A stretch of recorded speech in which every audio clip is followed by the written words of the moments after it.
आता जेवणच जा. वय काका, मावशी लय भारी जेवण बनवित्यात, नादच खुळा.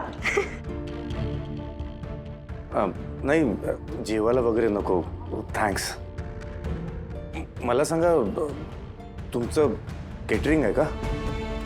हो, तुम्हाला कसं कळलं? बाहेर बोर्ड पाहिला.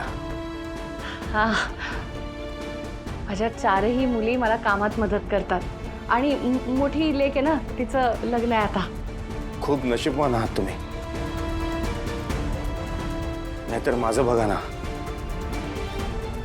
एक लेक असून सुद्धा नसल्यासारखी आहे आणि दुसरी. परब इथेच राहतात का? हो. अहो, तुम्ही तुमच्या मुलीच्या लग्नासाठी हॉल बुक केलाय, पण अजूनही त्याचा ॲडव्हान्स तुम्ही भरलेला नाहीये. हे बघा, लवकर ॲडव्हान्स भरा, नाहीतर ते बुकिंग आम्हाला कोणाला दुसऱ्या द्यावं लागेल. 5-6 दिवसाची मुदत मिळेल का? मी करते काहीतरी. 5-6 दिवस? अहो, इथे 5-5 मिनिटाला हॉलची चौकशी सुरू असते. अहो, सध्या सीझन सुरू आहे ना. 5-6 दिवस नाही, फार फार तर 2 दिवस देतो. काय ते ठरवा तुम्ही. ताई, हां, तुम्हाला काही मदत हवी असेल तर मी करू शकतो. नाही नाही नको, बायचे पप्पा सोय करणार आहेत. तुम्ही विचारलं हेच खूप आहे. आणि बाकी स्वामी आहेत ना पाठीशी. स्वामी तर आहेतच.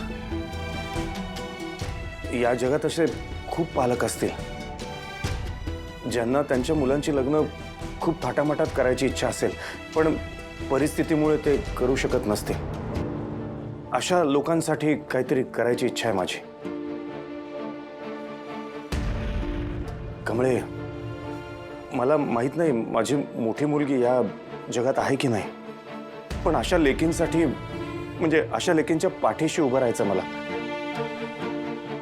मी आईशी बोलतो लवकरच. काका, नेमकं काय आहे तुमच्या डोसक्यात? मला ना गरजू पालकांच्या मुलींसाठी सामूहिक विवाह सोहळा आयोजित करायचा आहे.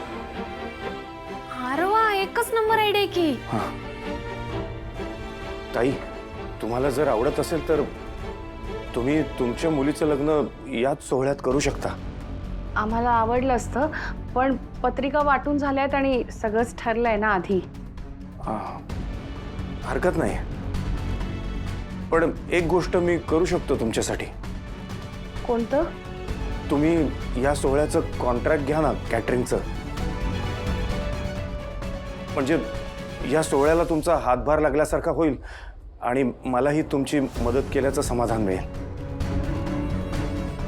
कारण कसं आहे, शेवटी माझी लेक तुमच्याकडे काम करते, एवढं तर मी करूच शकतो. चालेल ना? अहो, चालतंय की.